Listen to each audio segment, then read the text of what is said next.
اللہ کے نبی صلی اللہ علیہ وآلہ وسلم نے ارشاد فرمایا، من حمل علینا السلاح فلیس منا۔ مسلم 161، بخاری 6874۔ من حمل علینا السلاح، جو ہم پر اسلحہ اٹھائے وہ ہم میں سے نہیں ہے۔ دوسری حدیث پاک میں فرمایا، من صلی علینا السیف فلیس منا، جو کسی مسلمان پر تلوار اٹھائے وہ ہم میں سے نہیں ہے۔ یعنی کسی مسلمان پر اسلحہ اٹھانا، تلوار اٹھانا، اس کے سامنے جدید آج کے دور کا جو اسلحہ ہے اس اسلحے سے ڈرانا، دھمکانا یا اس اسلحے کی وجہ سے کسی مسلمان پر خوف طاری کرنا، اللہ کے نبی صلی اللہ علیہ وآلہ وسلم نے فرمایا کہ وہ ہم میں سے نہیں ہے۔ آج اگر دیکھا جائے تو لوگ جو اسلحہ رکھتے ہیں ایسے کم لوگ آپ کو ملیں گے جو اپنی سیفٹی کے لیے رکھتے ہوں، جو کہ اپنے بچاؤ کے لیے رکھتے ہوں کہ اگر کہیں ضرورت پڑ جائے تو پھر ہم اس کو استعمال کریں۔ یہ جو صورت ہے یہ جائز ہے، اس میں کوئی مسئلہ نہیں ہے۔ اپنی سیفٹی کے لیے، اپنے بچاؤ کے لیے اسلحہ رکھنا یہ کوئی ایسا معاملہ نہیں ہے کہ جو ناجائز و حرام ہو۔ ہاں، اگر اسلحہ رکھنے کا مقصد دوسروں کو ڈرانا، دوسروں کو دھمکانا، دوسروں پر اپنا رعب جمانا اور یہ باور کرانا کہ بھائی دیکھو میرے پاس طاقت موجود ہے، میرے پاس ایسا اسلحہ موجود ہے کہ اگر میرے سامنے آواز نکال کر بات کرنے کی کوشش کی، میرے خلاف کوئی ایسا کام کرنے کی کوشش کی تو میں تمہیں اڑا دوں گا، یہ تصور رکھ کر اس بنیاد پر لوگوں کو ڈرانے اور دھمکانے کی وجہ سے اسلحہ رکھنا یہ جائز نہیں ہے، یہ صورت ناجائز و حرام ہے۔ اب قرآن مجید میں اللہ پاک نے فرمایا کہ جو کسی مسلمان کو جان بوجھ کر قتل کرے اس کی جزا جہنم ہے۔ وَمَن يَقْتُلْ مُؤْمِنًا مُتَعَمِّدًا، جو کسی مومن کو جان بوجھ کر قتل کرے فَجَزَاؤُهُ جَہَنَّمُ، تو اس کی جو سزا ہے وہ جہنم ہے۔ ہمارے سڑکوں پر چلتے ہوئے لوگوں کو کس طرح سے لوٹ مار کی جاتی ہے، کس طرح سے ایک شخص گھر سے نکلا اسی گلی کے اندر اس کی لاش تڑپتی ہوئی ہم نے دیکھی۔ تو اب حدیث پاک میں اللہ کے نبی صلی اللہ علیہ وآلہ وسلم نے کیا فرمایا؟ تو حضور پاک نے فرمایا، لا یشیر احدکم الی اخیہ بالسلاح، فرمایا کہ کوئی بھی شخص اپنے مسلمان بھائی کی طرف اسلحے سے اشارہ بھی نہ کرے، اسلحے سے اپنے مسلمان بھائی کی طرف کوئی اشارہ بھی نہ کرے، اسلحہ دکھا کر اس کو یوں ڈرانا اور دھمکانا، فرمایا ایسا بھی نہ کرے۔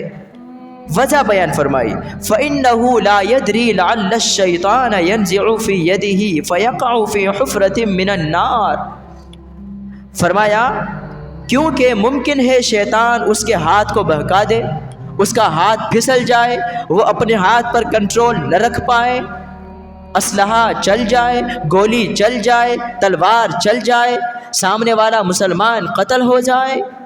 تو حضور پاک نے فرمایا کہ کہیں ایسا نہ ہو کہ وہ کسی کو مار کر جہنم کے گڑھے میں گر پڑے، جہنم کے گڑھے میں جا پڑے، جہنم میں گر جائے۔ فرمایا اس لیے کسی مسلمان کی طرف اسلحے سے اشارہ کرنا یہ بھی جائز نہیں، یہ بھی درست نہیں ہے۔ بخاری شریف حدیث نمبر 7072۔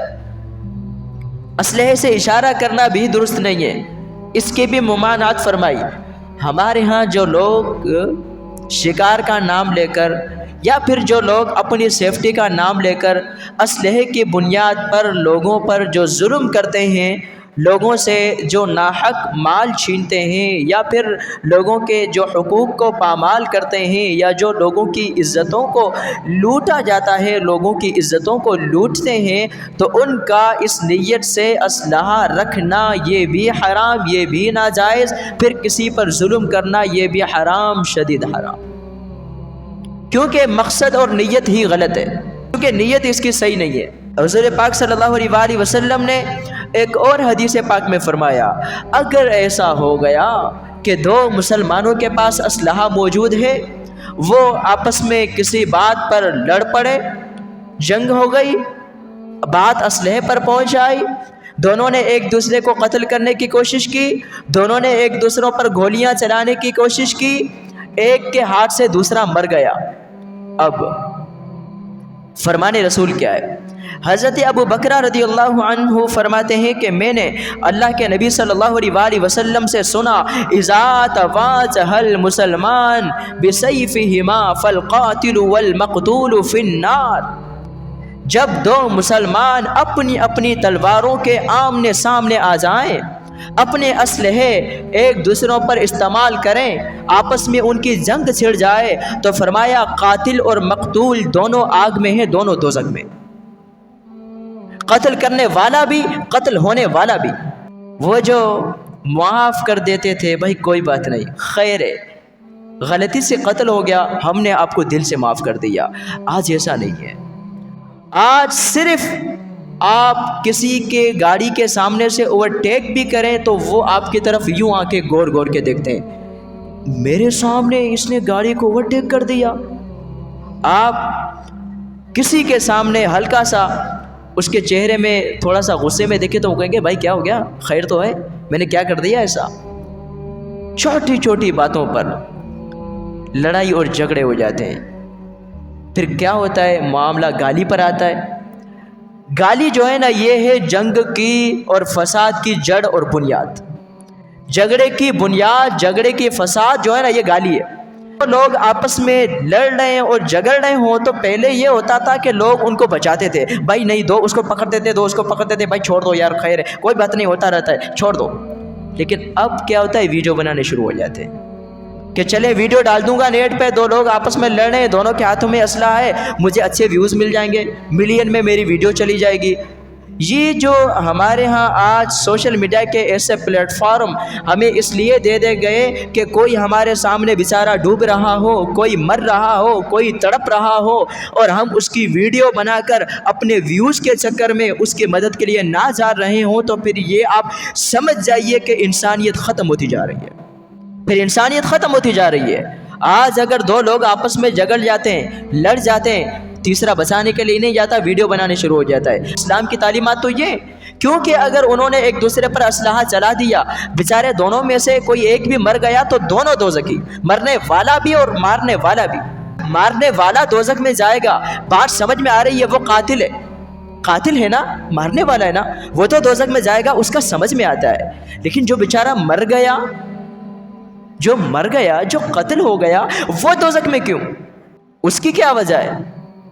تو اللہ کے نبی صلی اللہ علیہ وآلہ وسلم سے یہی سوال صحابہ نے کیا، قیل یا رسول اللہ ھذا القاتل فما بال المقتول، حضور یہ بات کو بات سمجھ میں آتی ہے کہ قاتل اگر کسی کو قتل کرے، اس کی وجہ سے وہ دوزخ میں جائے، ٹھیک ہے، سمجھ میں آتا ہے، وہ قاتل ہے، لیکن جو قتل ہو گیا، مقتول، وہ آقا وہ کیوں دوزخ میں جائے، وہ کیوں جہنم میں جائے گا؟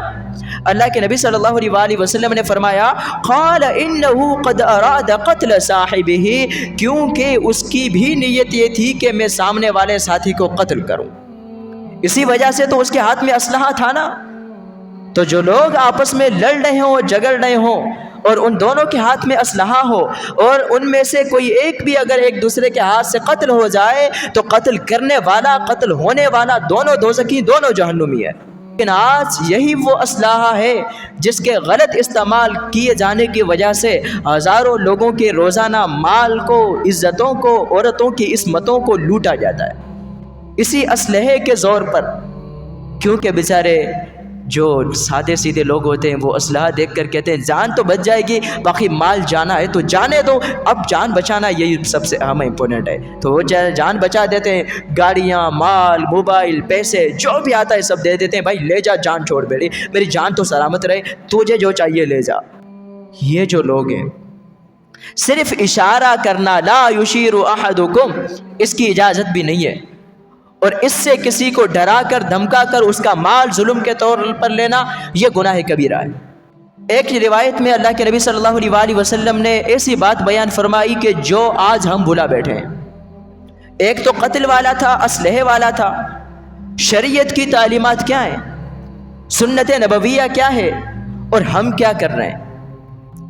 وہ ہم میں سے نہیں ہے جو ہمارے چھوٹوں پر رحم نہ کرے، وَيُوَقِّرْ كَبِيرَنَا، اور بڑوں کی تعظیم نہ کرے، وَيَأْمُرْ بِالْمَعْرُوفِ، اچھائی کا حکم نہ دے، وَيَنْهَوْنَ عَنِ الْمُنْكَرِ، اور برائی سے روکے نہ۔ جو چھوٹے ہیں وہ بڑوں کی تعظیم نہیں کرتے، بڑوں کا ادب نہیں کر رہے، بڑوں کا احترام نہیں کرتے، تو حضور پاک نے ان کے بارے میں فرمایا کہ وہ ہم سے نہیں۔ جو بڑا ہو وہ چھوٹوں پر رحم نہ کرے، تو اس کے بارے میں بھی یہی فرمان رسول ہے۔ اور جو دیکھ رہا ہو کہ سامنے کوئی برائی ہو رہی ہے، کوئی برا کام ہو رہا ہے، وہ اس کو روک سکتا ہے، نہ روکے، تو اس کو بھی یاد رکھنا چاہیے کہ حضور فرما رہے ہیں کہ برائی سے نہ روکنے والا اس کا بھی ہم سے کوئی تعلق نہیں۔ اب یہاں یہ بات یاد رکھی جائے کہ اگر آپ برائی کو زبان سے روک سکتے ہیں تو محنت کیجیے، زبان سے روکیے، سمجھانے کی کوشش کریں۔ اور اگر آپ گھر میں ہیں، آپ کے گھر کے بڑے ہیں، گھر کے سربراہ ہیں، آپ کے گھر میں برائی ہو رہی ہے، آپ ہاتھ سے روک سکتے ہیں تو آپ روکیں، آپ پر لازم ہے اس برائی کو روکنا۔ اور اگر آپ کچھ بھی نہیں کر سکتے، آپ خود مجبور ہیں، نہ آپ زبان سے کہہ سکتے ہیں، آپ کو نقصان کا خطرہ ہے سامنے سے، نہ آپ ہاتھ سے کچھ کر سکتے ہیں، آپ کو نقصان کا خطرہ ہے، تو کم از کم تیسرا درجہ یہ ہے کہ دل میں اس برائی کو برا تو جانے نا۔ لیکن آج ہم تینوں اسٹیپ سے چلے گئے۔ ہاتھ سے روک سکتے ہیں وہ ہاتھ سے نہیں روک رہے، جو زبان سے روک سکتے ہیں وہ زبان سے نہیں روک رہے، جن کو دل میں برا جاننا چاہیے وہ دل سے برا بھی نہیں جان رہے۔ پہلے ایک وقت ہوتا تھا کہ لوگ جب بڑوں کے سامنے بات کرتے تھے تو سر کو جھکا کر ادب سے، احترام سے پوچھتے تھے کہ اگر اجازت ہو تو ایک بات کروں۔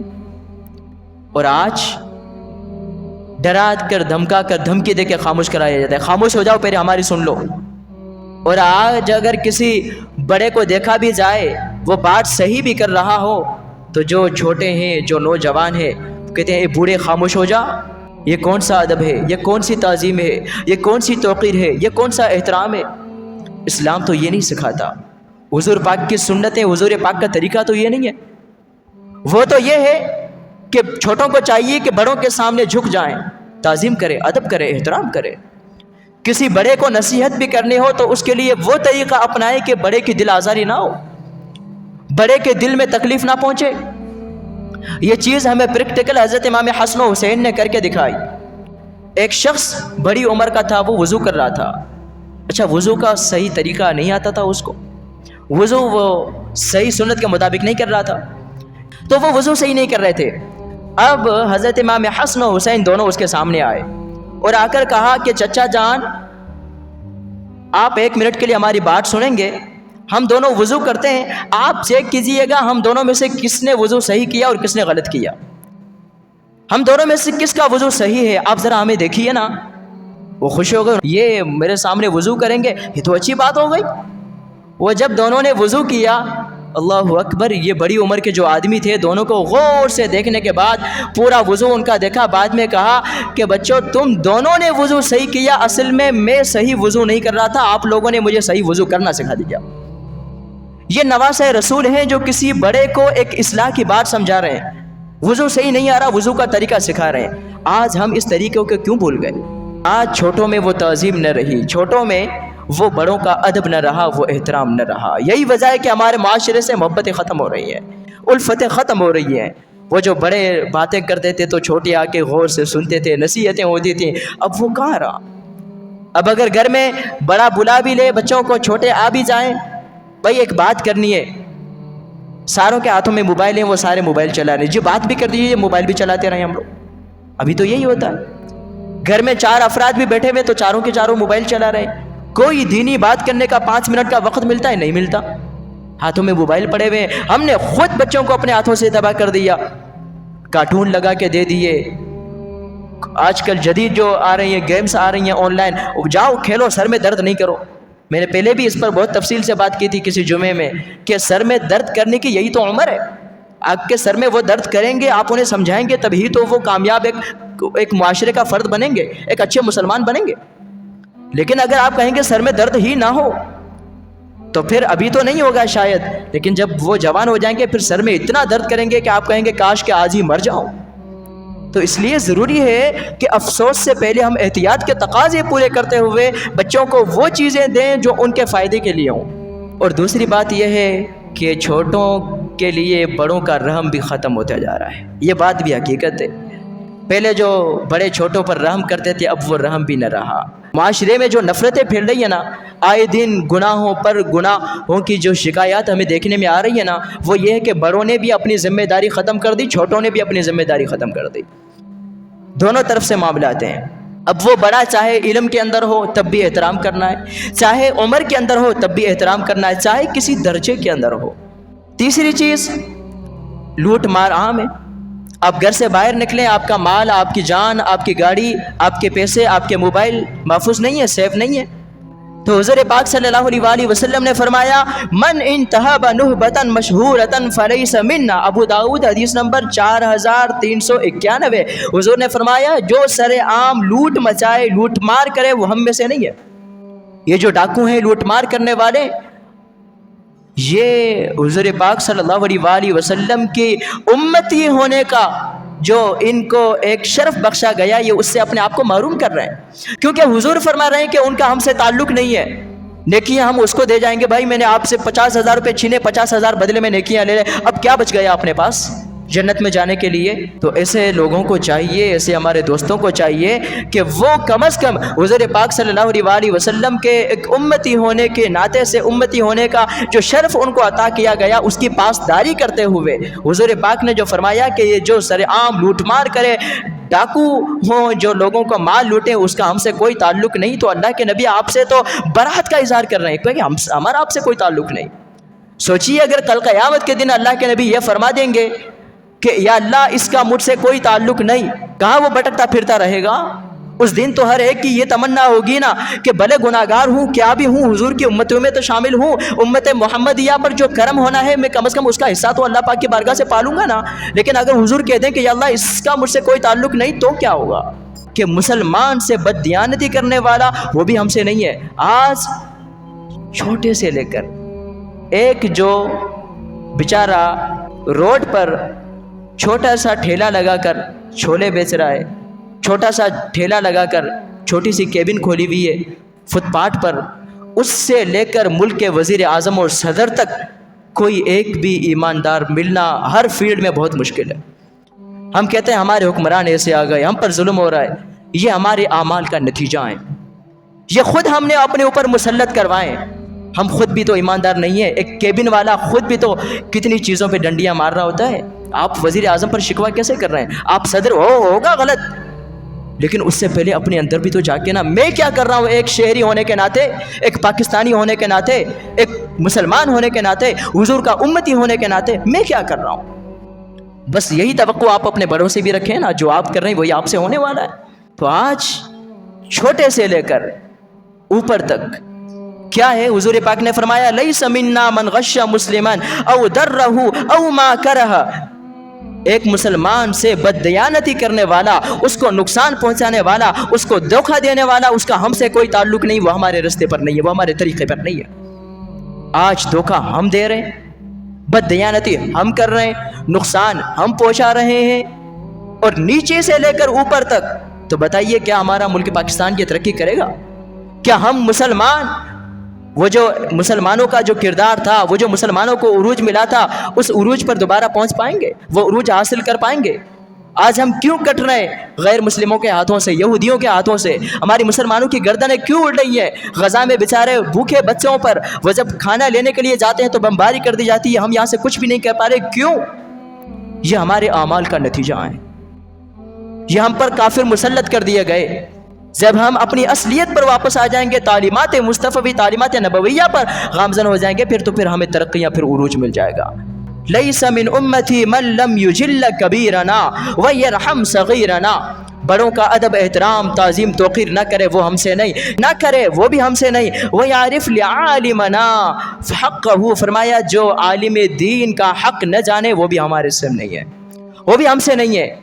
آج ہمارے ہاں جو ٹرینڈ چل پڑا ہے، ہمیں بات کرنی ہے تو دین کے خلاف کرنی ہے، بات کرنی ہے تو علماء کے خلاف بات کرنی ہے۔ جو کہتے ہیں بابے تو کوئی شے نہیں، علماء تو کوئی شے نہیں، یہ تو کوئی شے نہیں۔ بھائی تم خود کیا شے ہو ہمیں وہی بتا دو، تمہاری خود کی حیثیت کیا اوقات ہے؟ اصل میں یہ دین مصطفیٰ صلی اللہ علیہ وآلہ وسلم کے یہ جو وارث ہیں، العلماء ورثۃ الانبیاء، انبیاء کے جو وارث ہیں علماء کرام، جن کے بارے میں حضور نے فرمایا کہ ان کا حق جو نہ پہچانے اس کا ہم سے کوئی تعلق نہیں، وہ ہمارے راستے پر نہیں ہے، وہ ان عالموں کے خلاف لوگوں کو اکسا رہا ہے، بند کمرے میں بیٹھ کر اس کا یہی کام ہے۔ حضور پاک کی حدیث پاک ہے، قیامت کی جو آخری علامتیں تھیں، حضور نے فرمایا دین پر عمل کرنے والا اس طرح ہوگا گویا کہ اس کے ہاتھ میں انگارے ہیں۔ ایک حدیث میں فرمایا دین پر عمل کرنے والا، دین کی لوگوں کو تعلیم دینے والا ایسے ہوگا جیسے بکریوں کا ریوڑ چڑھانے والا، اس کی جو عزت ہوتی ہے وہ اس کی جائے گی۔ آج لوگ ہمارے امام کے خلاف کتنی باتیں کرتے نظر آتے ہیں، جس کے پیچھے نمازیں پڑھتے ہیں اسی کے خلاف، یہ منافقت کی نشانی ہے۔ اگلی حدیث وہی آ رہی ہے، حضور نے فرمایا کہ منافق تین چیزوں کو ہلکا جانے گا، ایک یہ کہ وہ اپنے امام، اپنے عالم، اس کی عزت، اس کا توقیر، اس کا ادب، اس کا احترام نہیں کرے گا۔ آج ہمارے ہاں جو حالات اتنے خراب ہو گئے، جو بدعقیدگیاں اتنی پھیل گئیں، اس کی وجہ ہمارے اماموں کی قدر نہ کر رہا ہے، اماموں کے خلاف اپنے دل میں بغض رکھنا ہے۔